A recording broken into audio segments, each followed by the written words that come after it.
Hello, comic fans. It's Blue Goblin here with my newest comic book video blog. This was a bit of a week for comic books, in all honesty, and not too many books came out that was really impressive. So this is a short review list, and after I'm done with my reviews, I'm going to cover a couple of topics that came to my attention that I'm sure everybody's going to want to know about. Okay, starting off the reviews with Ultimate Spider-Man issue number 2, or as what Marvel now calls it, Ultimate Comics Spider-Man. I don't care. I call it Ultimate Spider-Man. This is issue number 2, written by Bryan Danielson, David Fuente on art, and this is an average book at best. Completely an average Spider-Man story. Nothing glorious happens at all in this issue. The artwork's pretty, but when I get a book by Brian Michael Bendis, I expect the storytelling to be, out there, especially with the relaunch of one of the most popular titles in Marvel Comics, Ultimate Spider-Man, and for it to just simply fall flat. And the worst thing about it is, it's an average book for $3.99. Flop. Okay. Next up, going for Batman 690.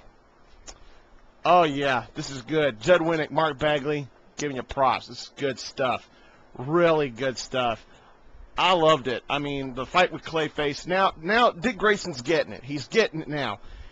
When it comes to Batman, there's a time to fight with honor, and then there's a time to fight to win. You know what I'm saying? Batman, the character of Batman itself has never been truly designed to be an honorable fighter. Back when Batman first got started, I mean, people bitched and griped back in the golden age of Batman comics when Batman actually used to kill criminals, and then decided to tone it down, give him a sidekick, give him Robin, and all of a sudden people bitched about it being too childish, being too homoerotic, and it's like there's always going to be something about Batman that people are going to nitpick about. However, let's talk about current Batman. This Batman is actually really good. I thoroughly enjoyed the storyline with this. The ending of this particular book, all right, we're finally going to get some answers as to who was kicking Batman's ass about 2 or 3 issues back. And who we get at the last page, can't say I'm shocked, but I'm certainly surprised. It's nice. It's really good. I recommend you pick this book up. Next up, Luke Cage Noir number 2. Oh yeah. Oh yeah. Mike Benson, Adam Glass, more props to you. Marvel puts out another nice one here with the Noir books. Unlike Punisher Noir, this Noir is really, really well done. Tombstone's apparent story involved in this book, and it's just so well done, so well put together. I mean, and I'm not the biggest Luke Cage fan in the world, but yet this book got me to liking Luke Cage as a character again. Love it. I've been loving every minute of it. And if you're not getting the Noir books, I only got one thing to say to you. Well, 2 things. Excuse me. 1, what the hell's the matter with you? And 2, if you missed out on any of the Noir comic books, then I suggest you pick up the stories in trade once they come out to trade, because they are so worth it. This book was definitely worth $3.99. Now for my opinion, best book of the week. Marvel Zombies Return, number 1 of 5.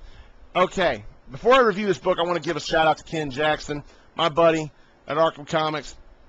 He reviewed this book on his MySpace blog. I believe he goes under the, I think he's got like a Hal Jordan MySpace page. He's got a MySpace blog. Try to find him on MySpace and read his review on it. I'm not going to spoil it, but I think it's a review that you should definitely read. I think it's very well thought up, very well stated, and I appreciated his review. I think you should check it out. But now, this, I almost skipped over it. Because, let's face it, Marvel Zombies 3 and 4 sucked ass. They really did. And thankfully, Fred Van Lente does an incredible job making the Marvel Zombies cool again. This wasn't nearly as good as Marvel Zombies 1. I'd put it right up there with Marvel Zombies 2. Good stuff here. Very nice. This deals with Zombie Spider-Man, and that's all I'm going to say. I'm not going to spoil it. This is a very sickening yet great book. I loved it. I definitely recommend you pick that up. Once again, well worth the $3.99. Now, before I'm going to cover a few topics here, now that we got the comic book reviews out of the way. First of all, The Torch #1. Yes, I thumbed through it, looked at it, thought it was good, but I didn't buy it. That's why I didn't review it. So I'm just going to tell you, I thought it was okay. If you want to buy it, then by all means go right ahead. I just thought it was okay. That's just me. Now, I want to talk about something that just made headlines earlier this week with Disney buying Marvel. And what do I think about it? Honestly, with Disney owning Marvel now, I really don't know what to say at this point. Because Deadpool and Friends did a brilliant parody of it. It's Some Random Guy and Gal on Blog TV did a great video on it. I recommend you check their video out. I don't know whether or not I'm going to have the link on the side or not. If I do, then check it out. If I don't, then try to look it up. But right now, I can't really criticize it right now. A lot of people are going to make jokes about it, but in all honesty, as long as they don't touch the books, then I'm fine. Because Marvel's got movies coming out. You got Iron Man, the Deadpool. Well, Deadpool's run by Fox, so we ain't got to worry about Disney fucking that up. We also, got Spider-Man. He's under Sony right now, so we're good with that. But in all honesty, I really can't complain right now. They haven't really. It just now happened. Nothing really stupid has happened yet. So all I'm going to say is good for Disney. They bought a great company, yet I really don't see what the true problem with it is. But then again, they haven't done anything disastrous yet. So I'm just going to keep my cool until something bad happens. Now, the other thing I want to talk about now, I just learned this 2 nights ago. I checked my Yahoo mail, and they said on the news brief that Jason David Frank, formerly known as Tommy from Mighty Morphin Power Rangers, the Green Ranger, the White Ranger, etc., has considered going into mixed martial arts, primarily probably to the UFC. And I don't know. I just can't picture an over 35-year-old man getting in the octagon with somebody like Randy Couture and going, I just can't. It's kind of funny. I'm gonna pass this question out to everybody watching. Do you think that Tommy would cut it in mixed martial arts? Because if you've seen how this guy can move when he's not a Power Ranger, you kind of got to think, maybe he could do it, but I don't really know if it'll work or not. I can't say that, oh yeah, Tommy's going to kick everybody's ass. I can't say that. I like mixed martial arts. I like UFC. But I'm sorry. I don't think it's going to work, Jason. Or Tommy, whatever you want to be called. I just don't think it's going to be for you, man.